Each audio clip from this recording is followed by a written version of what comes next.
Bharatiya Janata party के खिलाफ अगर सबसे मजबूती से कोई एक व्यक्ति बोला है आम आदमी पार्टी के अंदर, चाहे कश्मीर के बारे में हो, चाहे पठानकोट में आईएसआई के आने के बारे में हो, या नगर निगम में उनके भ्रष्टाचार के बारे में हो, अगर कोई एक आदमी आम आदमी पार्टी में डंके की चोट पे भारतीय जनता पार्टी के खिलाफ बोला है, मोदी जी की नीतियों के खिलाफ बोला है, तो उसका नाम कपिल मिश्रा है। भाजपा जो ये सवाल उठा रही है कि मुख्यमंत्री दिल्ली में नहीं है, तो उनको ये पूछना चाहिए, हमें ये पूछना चाहिए भाजपा से कि प्रधानमंत्री भी तो देश में नहीं है और बहुत लंबे समय से नहीं है, तो क्या आज देश जशोदा बहन चला रही हैं? क्या शीला दीक्षित नरेंद्र मोदी की चाची है? मैं मोदी को फेंकू बोलूंगा। मेरे को लगता है उस आदमी को मैं एक बार नहीं 1000 बार कायर कहूंगा, कमजोर कहूंगा, नपुंसक कहूंगा। बीजेपी के खिलाफ अगर कोई एक आदमी खुलकर बोलता है आम आदमी पार्टी में, तो उसका नाम कपिल मिश्रा है। कभी बीजेपी को ज्वाइन नहीं करूंगा, बीजेपी में कभी नहीं जाऊंगा। कपिल मिश्रा शनिवार को औपचारिक रूप से बीजेपी में शामिल हो गए। औपचारिक हम इसलिए कह रहे हैं क्योंकि जब से आम आदमी पार्टी से उन्हें निकाला गया, तब से वो आपके खिलाफ और बीजेपी के पक्ष में बोल रहे थे। आज ये देश बदल रहा है, देश की राजनीति बदल रही है। मेरे को लगता है जब देश में मोदी जैसा नेतृत्व हो तो किसी और नेता के पीछे कोई भी क्यों खड़ा हो। क्या इस देश के प्रधानमंत्री खुद ही आईएसआई के एजेंट के रूप में काम तो नहीं कर रहे? विश्व हिंदू परिषद में, भारतीय जनता पार्टी में और आरएसएस के अंदर आईएसआई के लोग बैठे हैं, आतंकवादी संगठनों के लोग बैठे हैं। मेरे को लगता है इससे ज्यादा गंभीर बात इस देश की सुरक्षा के लिए, इससे बड़ा खतरा आज तक पैदा नहीं हुआ है। और मैं तो ये कहना चाहता हूँ पूरे देश के लोगों से कि अब संभल के रहना अपने घर में छिपे हुए गद्दारों से। कपिल मिश्रा ने 23 फरवरी 2019 को अपने ट्विटर पर वीडियो पोस्ट करते हुए लिखा था, मोदी जी तुम देखो जो दुश्मन है सीमा पर, बाकी जनता निपटा देगी घर में छिपे हुए गद्दार।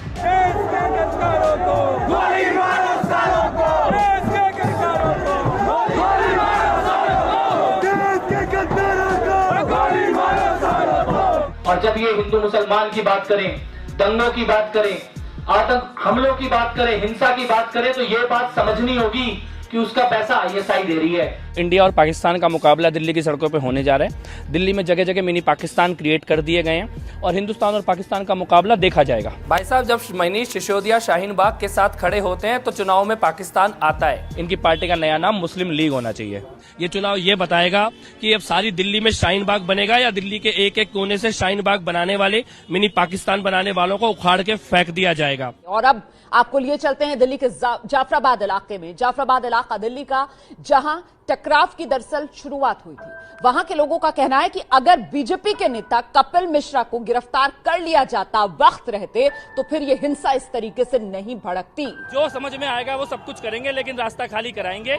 उनको आज ये समझ में आ जाना चाहिए। मैं दोबारा कहता हूँ, सीएए वापस नहीं होगा सड़क पे बीबियां बिठाने से। ये सारी गलतफहमी, ये शेर शेरनी, बकरी बकरियां, सारी गलतफहमियां दूर कर देंगे। 1.5 महीने से प्रोटेस्ट चल रहा है। 1.5 महीने से आप लोग यहाँ पर बैठे हुए थे, बैठे हुए और शांति से बैठे हुए हैं। महिलाएं जितनी भी बैठती हैं बिल्कुल शांति से बैठती हैं, कोई दिक्कत वाली बात नहीं है। लेकिन भारत बंद वाले शाम में कपिल मिश्रा आकर ऐसा भड़काऊ भाषण दिए, जिसके वजह से उनके ग्रुप के लोग इकट्ठे हो गए और पत्थरबाजी शुरू कर दिया और डंडे भी बरसाना शुरू कर दिया, जिससे मामला बिगड़ते गए। सीसीपी साहब हमारे सामने खड़े हैं। मैं आप सबके बिहाफ पे ये बात कह रहा हूँ, ट्रंप के जाने तक तो हम शांति से जा रहे हैं, लेकिन उसके बाद हम आपकी भी नहीं सुनेंगे अगर रास्ते खाली नहीं हुए तो। ठीक है। राहुल के पिता अपनी बेटी की मौत पर दहाड़े मारकर रो रहे हैं। उन्होंने कहा कि अगर कपिल मिश्रा मौजपुर नहीं जाते तो बवाल नहीं बढ़ता। अरे ये मिश्रा नहीं जाता मौजपुर पे तो बलवा नहीं बढ़ता, इन्होंने बढ़ाया हुआ है। कपिल मिश्रा ने मौजपुर से आगे भड़काई। मेरा बेटा मर चुका है, 15 साल उम्र था मेरा। मैं रिक्शा चला के बच्चे को पेट पाल रहा था। मेरा बच्चा 2 था, ये 15 साल के एक बच्चा मर चुका है। मैं हॉस्पिटल में इंतजार कर रहा हूँ, मेरा डेड बॉडी भी मिल जाए, वो भी नहीं मिलता है जल्दी। मैं कभी गोखलपुरी जाता हूँ, कभी अस्पताल आता हूँ। इनको पैसा चाहिए, पैसे का गट्टर बांध दो, लाशों पे लिटा दो, इनको कोई फर्क नहीं पड़ता। अरे मैं जो कह रहा हूँ, मेरे जैसा और कोई को बेटा ना जावे। इस दौरान जस्टिस मुरलीधर ने सरकार को जमकर फटकार लगाई थी और भड़काऊ बयानों के लिए 4 बीजेपी नेताओं पर एफआईआर दर्ज करने को कहा था। तो कपिल मिश्रा के बयान को लेकर भी जज ने पूछा तो पुलिस ने कहा हमने देखा नहीं, तो फिर वो क्लिप कोर्ट में दिखाई गई। वीडियो चलाया गया। मुरलीधर ने पॉइंट आउट करके कहा कि देखिए वो बयान जब दे रहे हैं तो उनके बगल में डीसीपी खड़े हुए हैं। जिस बीजेपी नेता कपिल मिश्रा पर दिल्ली में दंगा भड़काने का आरोप लग रहा है। आज वही कपिल मिश्रा शांति मार्च लेकर निकल पड़े। यहाँ पर अभी भी वही नारे लग रहे हैं। नाम शांति मार्च का और नारेबाजी उकसाने वाली।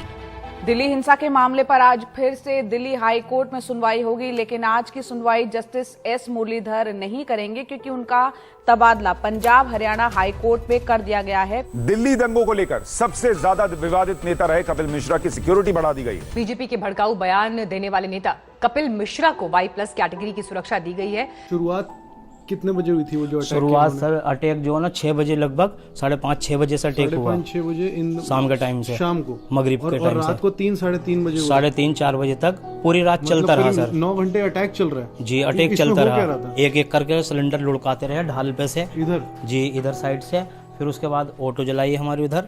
फिर जलाने के बाद जो है ना एक जो है फौजी टाइप में था, वे अपना फायरिंग करता हुआ आया। हम इधर से भागने की कोशिश की। इधर अंदर आया जी, वहां तक आया सर, वहां गली तक उसने निकलने तक नहीं दिया उधर को। फिर उसके बाद पूरी इधर से कुछ लोग इधर से आए, उन्होंने भी डंडा चार्ज किया, राडे मारती चली गई। आप लोग? हम लोगों पे, मोमडनों पे। अच्छा। वो फिर बोलने लगे जय श्री राम बोलो, जय श्री राम बोलो, वरना सालों यहाँ से निकलो, खाली करो, हम कब्जा करेंगे इन पर, हम तुम्हारा रहना अच्छा नहीं करेगा, तुमने बहुत जीना दुश्वार कर रखा है और साले केजरीवाल को जिताया तुमने। ये उन्होंने सच ये लोग बोलने लगे। बात सुनिए सर, ये उन्होंने सच में बोला या आप जो आपके सामने कैमरा इसलिए आप ये बोल? नहीं, ईमानदार नहीं, ईमानदार वो आस औलाद वाला हूँ, 4 बच्चे हैं मेरे सर।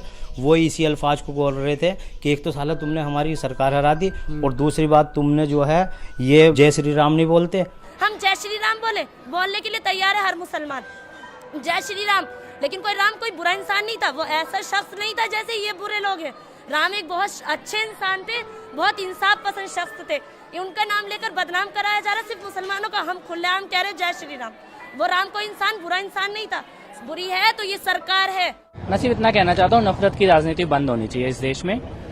बीजेपी और शिवसेना जो है गवर्नेंस के मुद्दे पर फेल हो गए हैं। अब वो लोगों का ध्यान भटकाने के लिए इस तरह की राजनीति कर रहे हैं। दिल्ली के लोगों ने हमेशा ऐसी ताकतों को उनकी सही जगह दिखाई है।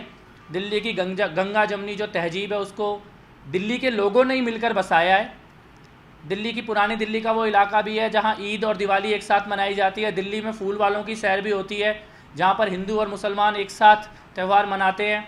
जहां फूल वालों की सैर भी होती है, योग माया के मंदिर में पूजा भी एक साथ होती है। तो दिल्ली को शायद वो समझ नहीं पाए हैं, हिंदू धर्म को नहीं समझ पाए हैं। तो उन लोगों से भी मैं ये निवेदन करता हूँ कि दिल्ली को समझ लें, हिंदुस्तान की संस्कृति के साथ ऐसा मजाक ना करें। इस वीडियो के सामने आने के बाद सवाल तो बनता ही है, अगर हम करें तो करें क्या, बोले तो बोले क्या। अगर थोड़ा सा भी भगवान ने दी हो